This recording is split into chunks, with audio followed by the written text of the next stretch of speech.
अस्सलाम वालेकुम dear student. तो आज हम प्रोटीन का चैप्टर स्टार्ट करेंगे। तो प्रोटीन बहुत इंपॉर्टेंट चैप्टर है एग्जाम पॉइंट ऑफ व्यू से। और अगर आपको प्रोटीन का चैप्टर आता है तो आपको थोड़ी बहुत बायोकेमिस्ट्री भी आ जाएगी। ठीक है। तो प्रोटीन आपकी बॉडी अगर देखें तो इसमें मोस्टली ये प्रोटीन की बनी हुई है। ठीक है। अगर एक सेल को देखें तो सेल के अंदर कई ज़्यादा हज़ारों की तादाद में प्रोटीन कंपोनेंट पार्टिकल्स होंगे। ठीक है। So protein are most abundant macromolecule in the living cells and constitute 50% or more of their dry weight. आपका अगर 70 kg बॉडी है तो उसमें से अराउंड जो हाफ है वो आपका ड्राई वेट जो बनता है वो प्रोटीन का है। ठीक है। और बकाया दूसरे माइक्रोमोलिक्यूल होंगे। They are found in all cells and all parts of the cell. लेकिन इसमें ये याद रखें, इसमें वाटर शामिल नहीं है। वाटर जब बॉडी से निकल जाए, वो ड्राई फॉर्म में आ जाए, उसका 50% जो है वो प्रोटीन होती है। They are found in all cells and all parts of the cell. वरना तो आपके जो 70% है वो वाटर है पूरी बॉडी के अंदर। Protein also occur in great variety. Hundreds of different protein may be present in a single cell. मैं कह रहा हूँ कि एक सेल के अंदर 100 से 1000 की तादाद में प्रोटीन मॉलिक्यूल हो सकते हैं। प्रोटीन में है मैनी डिफरेंट बायोलॉजिकल रोल। इसमें अगर आप रिथ्रोसाइट्स को देखें, रेड ब्लड सेल को देखें, तो इसके अंदर एक मॉलिक्यूल होता है हीमोग्लोबिन। हीमोग्लोबिन क्या है? एक प्रोटीन है। और ये जो रेड कलर बड़ा प्यारा सा आपको रेड ब्लड सेल का नजर आता है, ये हीमोग्लोबिन की वजह से होता है। हीमोग्लोबिन के अंदर आयरन होता है। आयरन की दो स्टेट होती हैं, एक फेरस और एक फेरिक। जब फेरस स्टेट होती है तो ऑक्सीजन लगती है, तो ब्लड जो है वो रेड कलर का नजर आता है। और जब फेरिक स्टेट में क्या होता है, ऑक्सीजन उतर जाती है और वो ब्लू कलर में नजर जाती है। तो erythrocyte contain large amount of oxygen transporting protein haemoglobin which is a protein.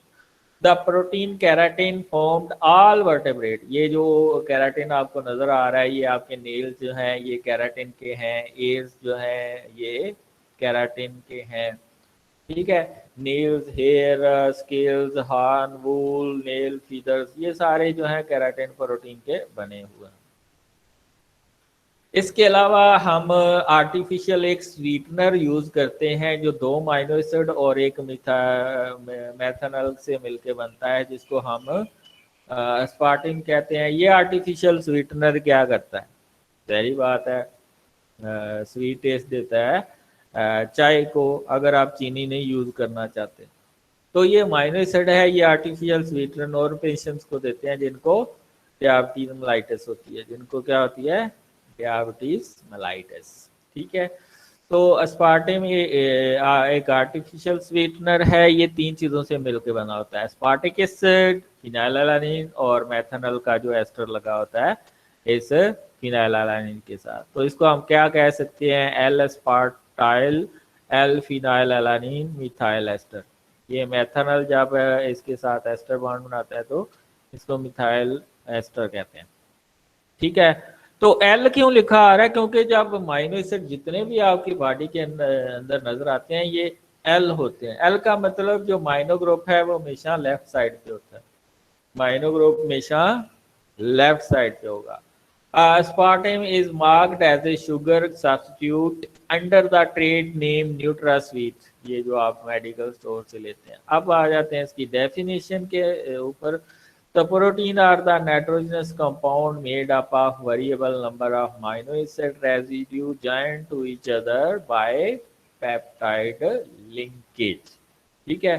यानी कि पेप्टाइड लिंकेज के जरिए ये जुड़े होते हैं। तो आप प्रोटीन को कह सकते हैं they are the building blocks of amino acid, जो हैं वो बिल्डिंग ब्लॉक हैं किसके? प्रोटीन के। ठीक है। जिस तरह ईंटें मिलके इमारत बनाती है और एक कमरा बन जाता है, इसी तरह अमीनो एसिड आपस में मिलते हैं तो प्रोटीन बनती है। और इनके दरमियान जो लिंकेज होती है ये आपको जगाने के लिए मैंने साउंड रखा हुआ है।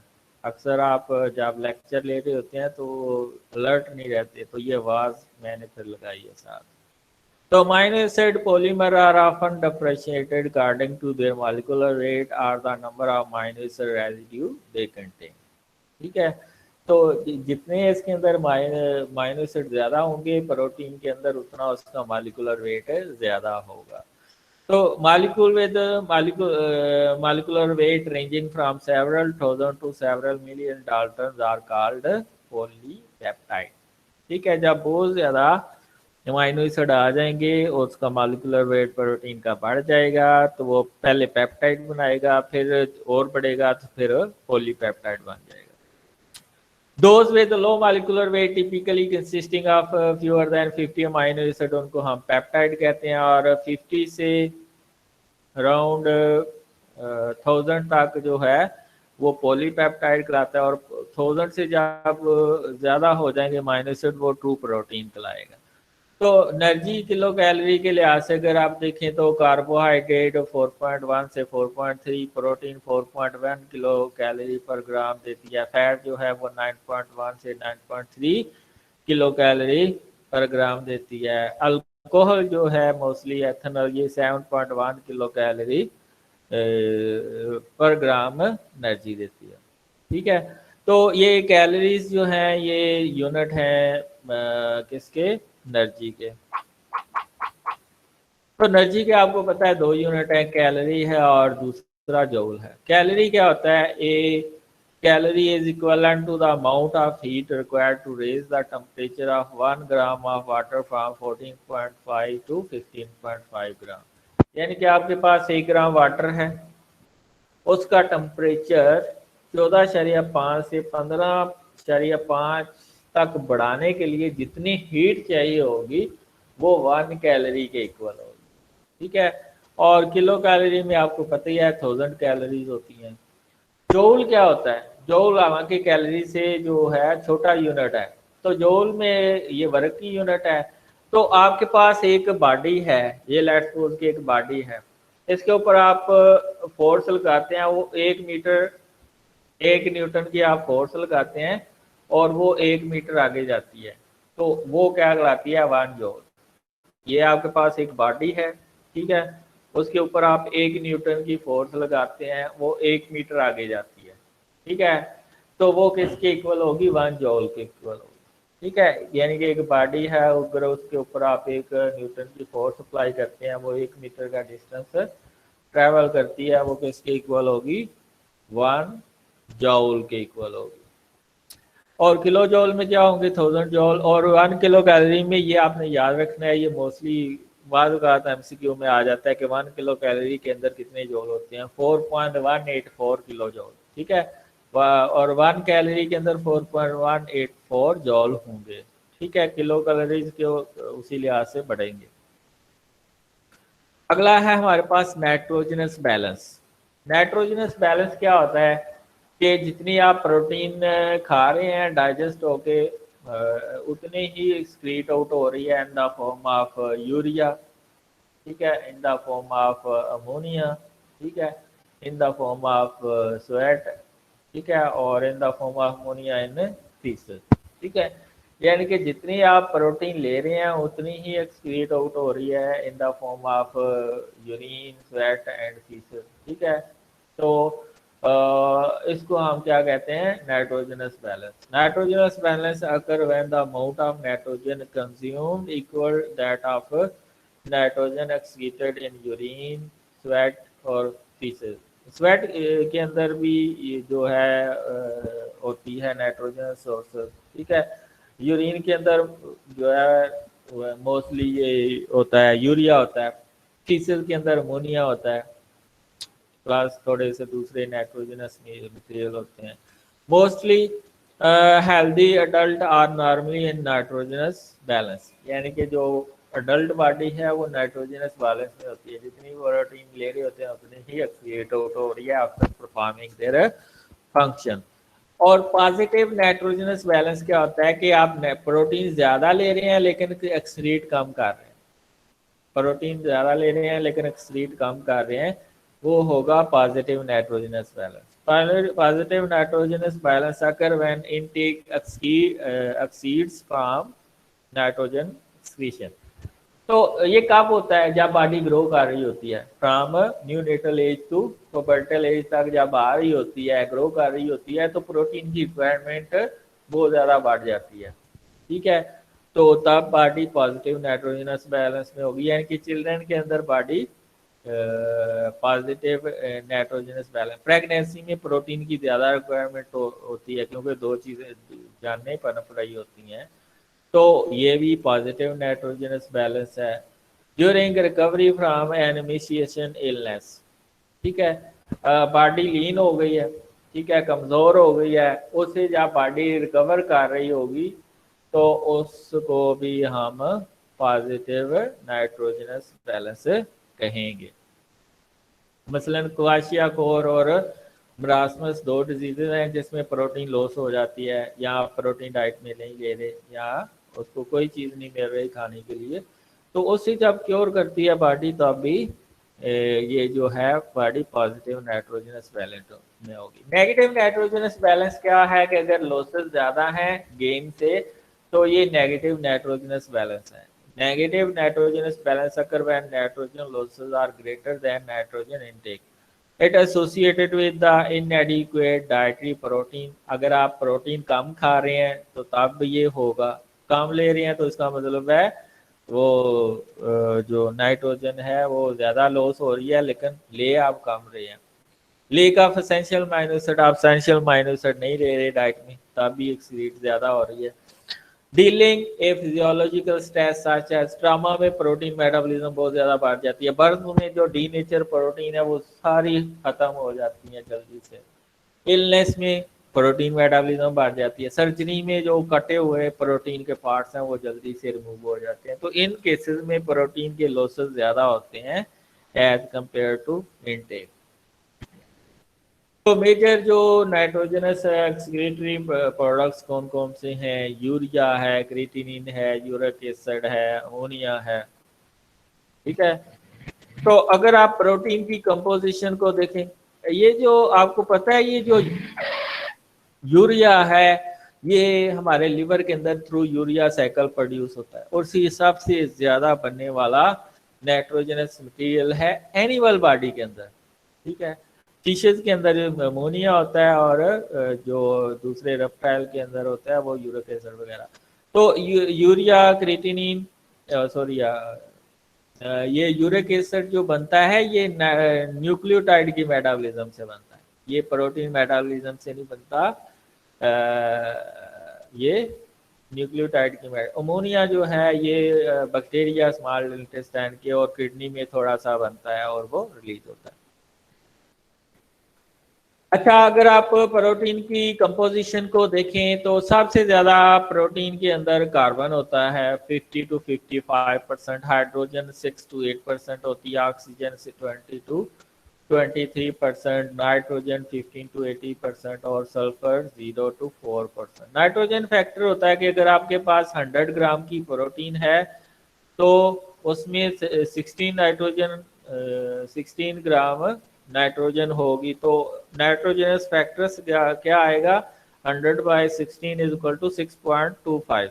ये जब आप जेल डाल करते हैं तो इस फैक्टर से मल्टीप्लाई करते हैं प्रोटीन को, क्योंकि ये नाइट्रोजनस फैक्टर है। क्योंकि अगर 100 ग्राम की प्रोटीन है तो उसके अंदर राउंड अबाउट 16%, यानी कि 16 ग्राम उसके अंदर नाइट्रोजन होगा। तो ये आपके पास सेंट्रल डोगमा है।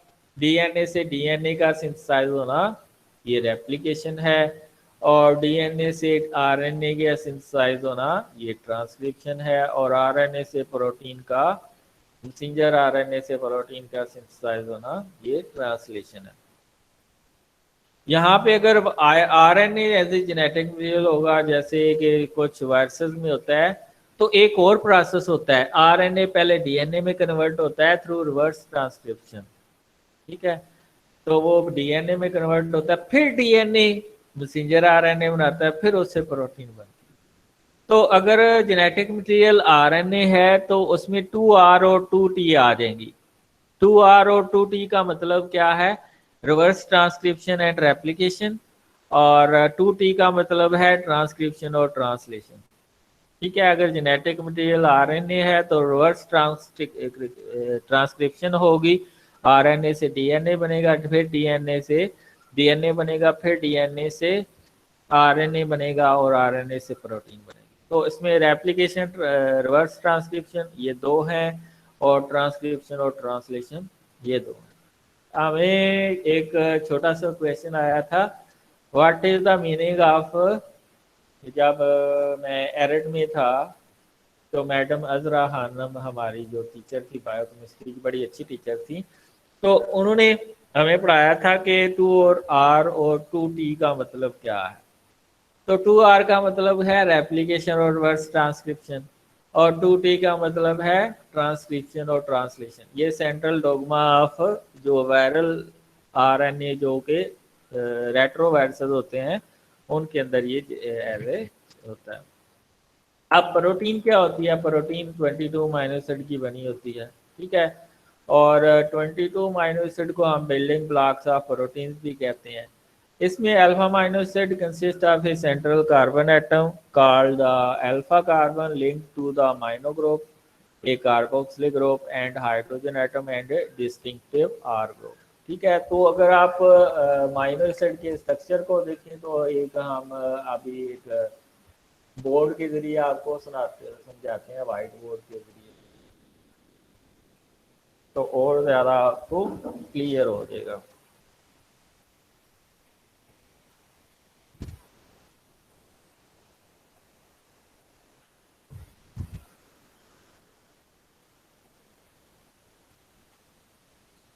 अच्छा, ये व्हाइट बोर्ड आ गया। ये सेंट्रल कार्बन होता है, इसको अल्फा कार्बन कहते हैं, ठीक है। इसके ऊपर एक कार्बोक्सिलिक ग्रुप लगा होता है, ठीक है। ये आपके पास कार्बोक्सिलिक ग्रुप है, ठीक है। एक इसके अंदर अमीनो ग्रुप लगा होता है NH2, ठीक है। इसको हम NH2 कहते हैं, और एक इसमें हाइड्रोजन ग्रुप होता है। और ये तीसरी चीज है जिसको हम साइड चेन कहते हैं। ये हर अमीनो एसिड की एक दूसरे से डिफरेंट होती है। ये तीन चीजें कॉमन होती हैं सारे अमीनो एसिड के अंदर, यानी कि अमीनो ग्रुप, कार्बोक्सिलिक ग्रुप, सारे और हाइड्रोजन ग्रुप, ये सारे अमीनो एसिड के अंदर कॉमन होता है। ये कॉमन स्ट्रक्चर है सारे अमीनो एसिड के अंदर, ठीक है।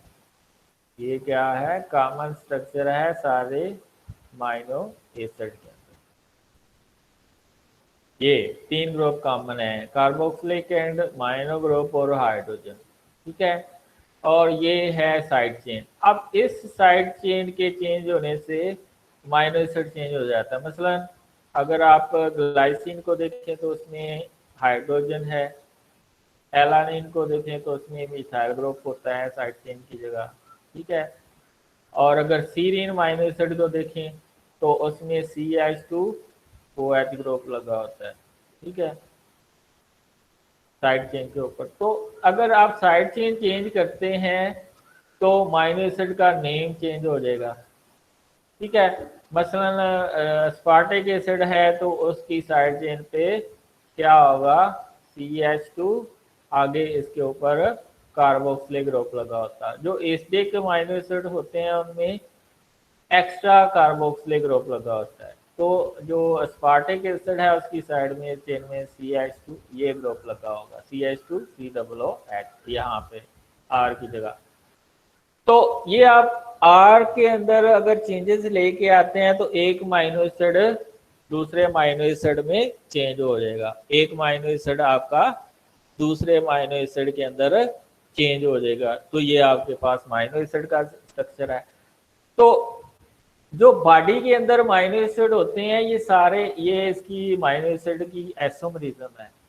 आइसोमरिज्म क्या होता है कि अगर अमीनो ग्रुप लेफ्ट साइड पे, ये मेरी लेफ्ट साइड है, ठीक है, अगर अमीनो ग्रुप लेफ्ट साइड पे आ रहा है, ठीक है, तो ये लीवो रोटेटरी अमीनो एसिड होगा। और अगर ये अमीनो एसिड राइट पे चला जाएगा तो ये डेक्स्ट्रो रोटेटरी अमीनो एसिड होगा। जो हमारी बॉडी के अंदर प्रोटीन होती हैं उसमें सारे जो अमीनो एसिड होती हैं वो L अमीनो एसिड होती हैं, यानी कि अमीनो ग्रुप हमेशा लेफ्ट साइड पे होगा। अमीनो ग्रुप हमेशा लेफ्ट साइड पे होगा, ठीक है, और कार्बोक्सिलिक ग्रुप हमेशा राइट साइड पे होता है। तो ये वाले तीन group, amino group, carboxylic group और हाइड्रोजन ग्रुप, ये सारे अमाइनो एसिड के अंदर कॉमन होता है। सिर्फ ये साइड चेन के स्ट्रक्चर के चेंज होने की वजह से एक अमाइनो एसिड दूसरे अमाइनो एसिड के अंदर चेंज हो जाता है। Is it clear? यहाँ तक आप लोगों को क्लियर है?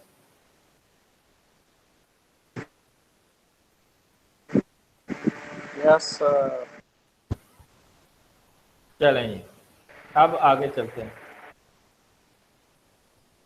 तो 22 पहले 20 अमाइनो एसिड कहते थे कि जो प्रोटीन को बनाते हैं। अब जो दो नए डिस्कवर हुए हैं, एक है आपका सिलिनोसिस्टीन और दूसरा पायरोलाइसिन है, ठीक है।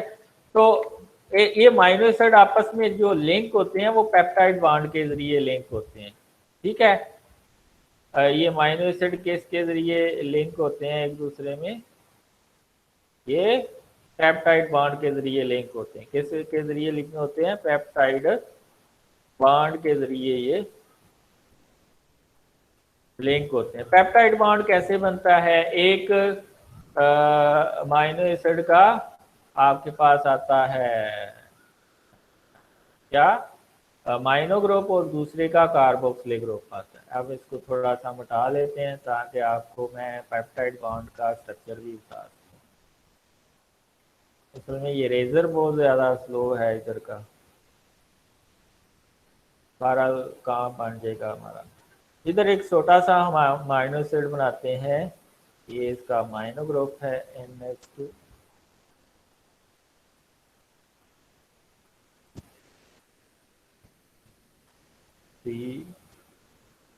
R ग्रुप साइड चेन, ये आपके पास H ग्रुप है, और ये आपके पास कार्बोक्सिलिक ग्रुप है। ये आपके पास क्या आ गया? Carboxylic group.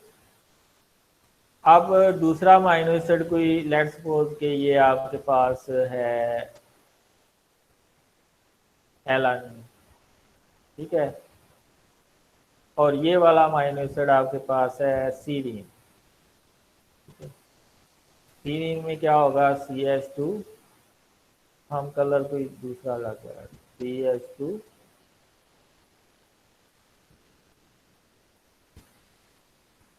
OH ग्रुप होता है इसके अंदर।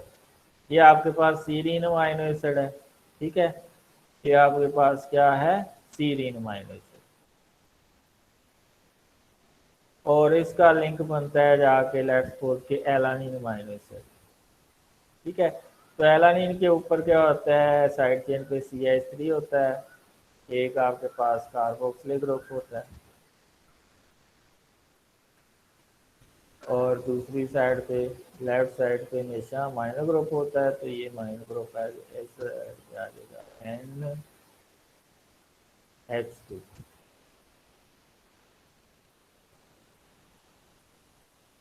ये NH2 है, नीचे आपका H आ जाएगा। तो ये आपके पास एलानिन आ गया। ये कौन सा अमाइनो एसिड आ गया? एलानिन है आपके पास।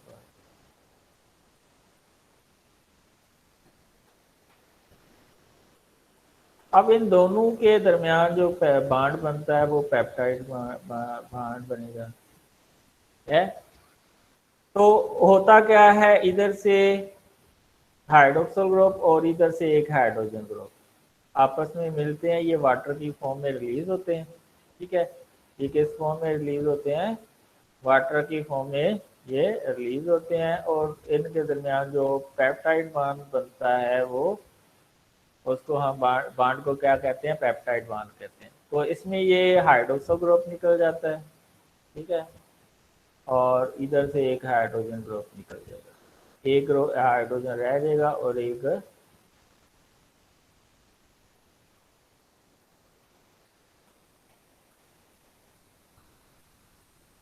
ये माउस में लेके आता हूँ, उससे काम जल्दी हो जाएगा। तो एक हाइड्रोजन इससे निकल गया और एक रह गया, ठीक है, और ये आपके पास एक और रह गया। तो ये बॉन्ड जो बना है इसको हम पेप्टाइड बॉन्ड कहते हैं। इसको बॉन्ड को हम क्या कहते हैं? पेप्टाइड बॉन्ड कहते हैं। अब ये जो पेप्टाइड बॉन्ड बनता है ये ट्रांस कन्फिग्रेशन में होता है। ये O ऊपर होता है और ये हाइड्रोजन नीचे आ जाता है।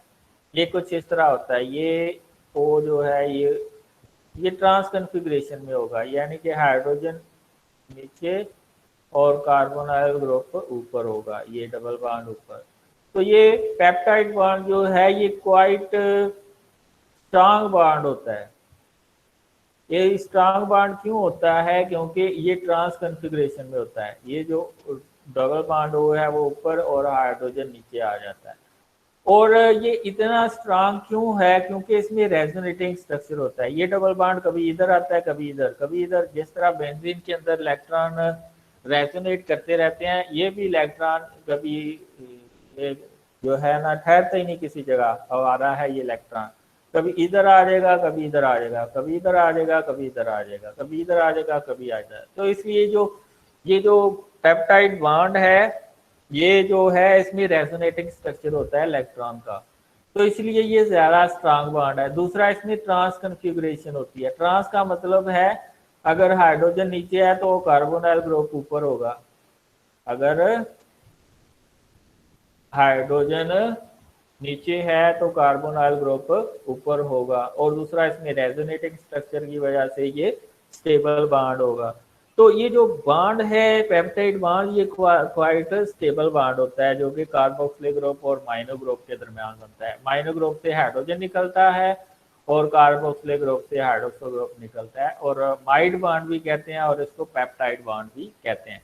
जिस तरह कल हमने पढ़ा था माइनो फैटी एसिड और जो आपकी थिंगोसिन बेस है उसमें जो बॉन्ड बनता है वो माइड बॉन्ड बनता है। तो ये भी माइड की का तरह का है, लेकिन जो प्रोटीन के अंदर बॉन्ड होता है उसको हम एक स्पेसिफिक नेम देते हैं, जिसको हम क्या कहते हैं, ये वाला पेप्टाइड बॉन्ड।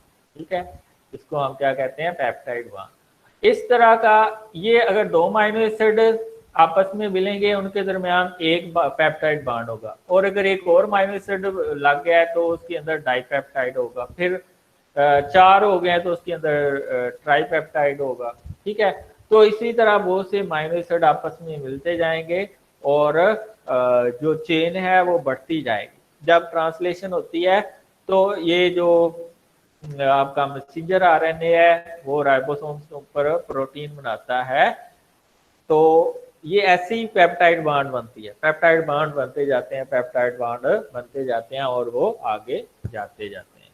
हाँ जी, is it clear to all of you?